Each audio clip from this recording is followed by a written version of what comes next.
President Donald Trump and the Israeli Prime Minister Benjamin Netanyahu have unveiled a plan to end the war, a move that could reshape the path towards peace in the Middle East. For more, we are joined by Rabbi Abraham Cooper of the Simon Wiesenthal Center. Good to see you, Rabbi. Thank you so much for joining us on Ticker.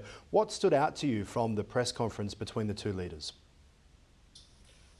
Well, having also been a little bit involved in the first Abraham Accords, I have to say that there's something special when it comes to this issue that President Trump managed to put forward kind of either-or situation for Hamas, which is you have an opportunity to lay down your arms and probably go to Doha, etc.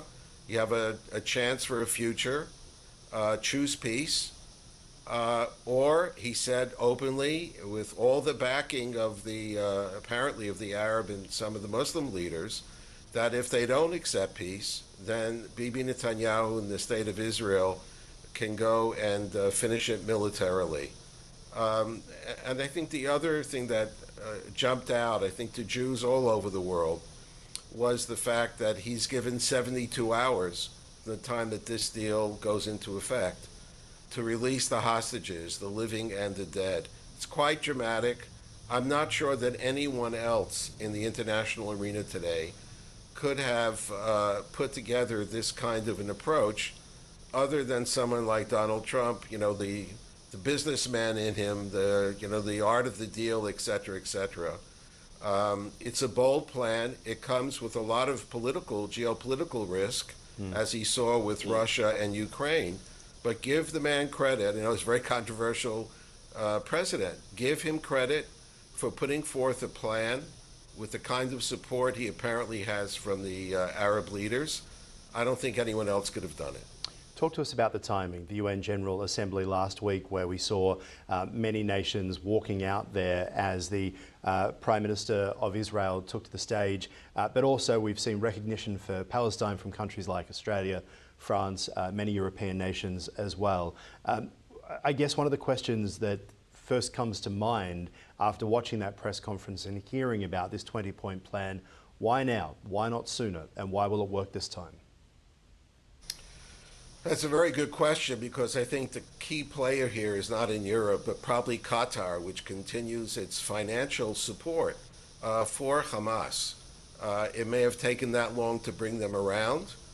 And I think from the point of view of the President of the United States, unlike the head of Australia and Macron and Starmer, he doesn't look to the United Nations as a font of wisdom or a guide to policy. In fact, in many cases, sees it as a problem. I think today's plan renders last week's call it political theater, geopolitical theater at the United Nations, renders all of that moot, because you saw the Prime Minister of the State of Israel in front of President Trump saying, we're still opposed to a Palestinian state. And I think what it does for the citizens of Israel, who felt, whether left or right, that the move by the Australian, French, and British leading the way, Canadian, what that did was they were afraid it would be a death sentence for all of the hostages. What's happened now is, with this plan, President Trump has leaped over last week's issues and put forward very clear two choices for Hamas.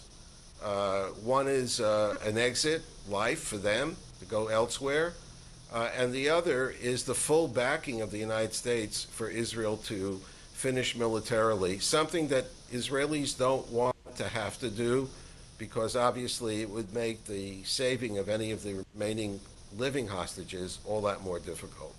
Let's have a listen now to the Israeli Prime Minister.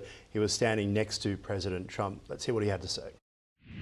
I believe that today we're taking a critical step towards both ending the war in Gaza and setting the stage for dramatically advancing peace in the Middle East. I support your plan to end the war in Gaza, which achieves our war aims. It will bring back to Israel all our hostages dismantle Hamas's military capabilities, end its political rule, and ensure that Gaza never again poses a threat to Israel. All right, two leaders there who, as we know, are very popular in some, not in others. Why would Hamas go along with a plan that is being put forward by two of its very staunch opponents? I think because you have the sign-off of Qatar, their main financial backers, of Saudi Arabia, of the United Arab Emirates, that's a pretty powerful group, and of Egypt within their universe. Obviously, the Iranians don't want to see this war to end. They're prepared to fight to the last Palestinian in Gaza. They don't care about the lives. For the people, for the members of Hamas, unless they have a final death wish, this actually gives them a true lifeline to put down their arms. They can already claim a victory in getting the announcements by Western democracies about a Palestinian state.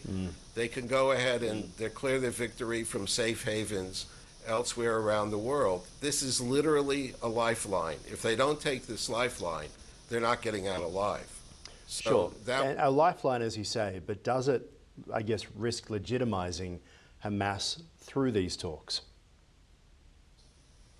Well, when you, the talks are going by way of Qatar and other intermediaries. It's not a matter of recognizing Hamas. It's a matter of ending Hamas, but ending Hamas in a way in which the hostages can be freed. The civilians in Gaza that are caught in the middle do not have to suffer anymore.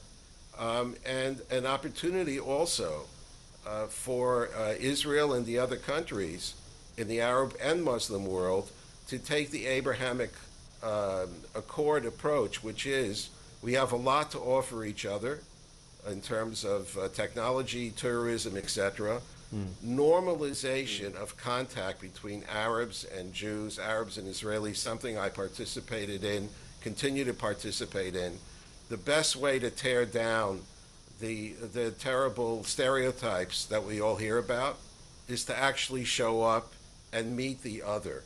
And that's something that the 45th President of the United States, Donald Trump, achieved through the Abrahamic Accords with the three nations. If this works, it could really, it greatly expand the Abrahamic Accords, and even those countries that don't join. I recently visited with the president of Syria in Damascus, and he's also in the process of negotiating with Israel. You have to say that the game changer here has been Donald Trump, and the fact that he and his team were able to gather support, apparently even including President Erdogan of Turkey, and maybe perhaps the support also of the Pakistanis, is huge. It's huge for the future. If I could make one last point, I think it's very important. Unless there is a sea change in the way children in the Palestinian communities are taught about their Jewish neighbors and about Israel, if they're just another generation of brainwashed kids coming through the system, then all of these discussions and negotiations won't work. We need a change of attitude on the part of the Palestinians who will be running, hopefully, the lives of their kids without Hamas in the future, to make peace with the idea of peace with their Jewish neighbors. We don't have much time left, but in 30 seconds or so, Iran. What's Iran's role in all of this? Because we know that they've been supporting Hamas. Iran is on the ropes, the regime is on the ropes, and you have this situation in which the overwhelming majority of the people of Iran want peace. They want to restore relations with Israel. They want to reclaim their culture and their history. As long as the Ayatollah and the Revolutionary Guard is in place and feel they can still threaten the existence of the State of Israel and of the West, they will remain a thorn in the side of all the participants, including those who have signed on to today's agreement. Okay, Rabbi Abraham Cooper of the Simon Wiesenthal Center, really appreciate your time here on Ticker. Thank you. the best.